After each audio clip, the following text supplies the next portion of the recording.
मांगने से पहले तुम्हें उत्तर दूंगा। हाँ हाँ पढ़ेंगे। प्रार्थना करते समय अन्य जातियों के समान बकबक ना करो, हाँ। क्योंकि वो समझते हैं कि उनके बहुत बोलने से उनकी सुनी जाएगी।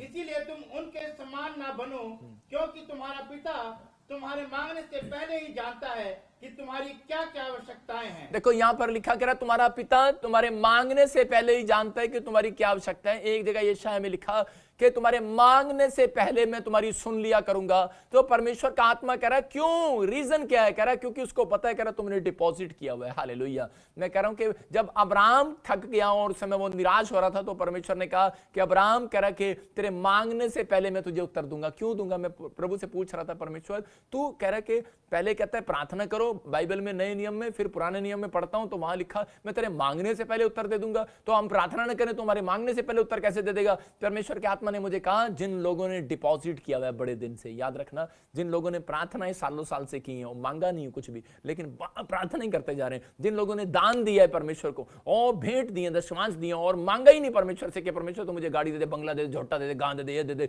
सोना दे दे, कह रहा मुझे नहीं मांगा। लेकिन मैं कह रहा हूं कि जो लोग कह रहे कि इस बात के ख्याल कर रहे हैं कि चर्च में आते हैं, कुछ लोग सेवा करते हैं, अच्छा सेवा कर दी पास्टर जी, अब मेरे सिर पे हाथ रखना, एक ईंट लगा दी मैंने सिर पे हाथ रखना। मैं कह रहा हूं कुछ लोग सेवा करते हैं और परमेश्वर कह रहा है कि उन लोगों को कह रहा है डिपॉजिट कर रहे हैं, आप दान दे रहे हैं, आप अपने आप को बो रहे हैं, डिपॉजिट कर रहे हैं, आपकी प्रार्थनाएं, कुरनेलियुस को कहा तेरे दान तेरी सेवा परमेश्वर ने स्मरण कर ली है। इसका मतलब परमेश्वर को हर चीज याद है कि आप कब उठते हैं, कब खाते हैं, कब प्रार्थना करते हैं, कब आप चर्च जाते हैं, कब आप बाइबल पढ़ते हैं। परमेश्वर को सब कुछ याद है, सब कुछ जमा हो रहा है स्वर्ग में। इसलिए परमेश्वर बोलता है कि वो बादलों पर आने वाला है और एक दिन हर एक व्यक्ति का न्याय चुकाने वाला है कि तूने अपनी धरती पर रहकर जितना समय मैंने तुझे दिया, तूने तेरे कर्म करे के अनुसार मैं तुझे प्रतिफल दूंगा, तूने जो काम किए हैं करे कि मैं प्रतिफल दूंगा। मैं देख रहा था कि प्रकाशित वाक्य में एक जगह लिखा कि जितने मुर्दे प्रभु में होकर मरते हैं, कह रहे कि वो परमेश्वर की गोद में विश्राम पाएंगे। इसका और उनके काम उनके साथ हो लेंगे, लिखा वहां पर उनके काम उनके साथ हो लेंगे। तो मैं इस चीज को देखकर डर गया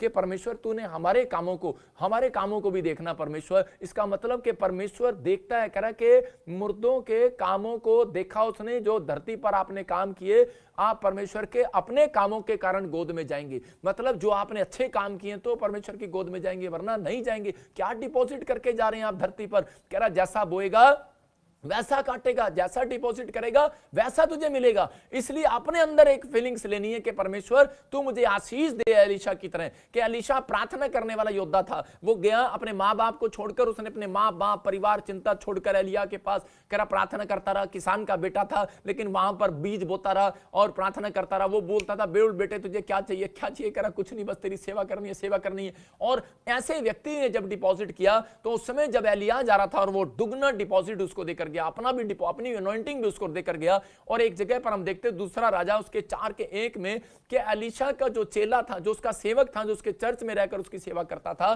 तो कह रहा कि वो उसकी पत्नी एक दिन उसके पास आती है और वो बोलती है कि देख मेरा पति सेवा करते करते तेरे चर्च में, तेरी मिनिस्ट्री में कह रहे कि मर गया, लेकिन हमारे ऊपर कर्जा छोड़ गया। और कह रही कि इतनी मेहनत किया उसने, इतनी डिपॉजिट किया, सेवा किया, क्या कोई प्रतिफल हमारे लिए नहीं है? और उसी समय एलीशा ने उसको कहा 4:1 में, हाँ पढ़ेंगे, भविष्यवक्ताओं के चेलों की पत्नी में से एक स्त्री ने एलीशा की दुहाई देकर कहा, तेरा दास मेरा पति मर गया और तू जानता है कि वो यहोवा का भय मानने वाला था, पर जिसका वो कर्जदार था वो आया है कि मेरे दोनों पुत्रों को अपने दास बनाने के लिए ले जाए। यहां पर ये औरत चिंतित है कि मुझे कर्जा उतारना है, लेकिन ये भी उसको मालूम है कि मेरे पति ने डिपॉजिट किया हुआ है, मुझे कहां जाके मांगना है?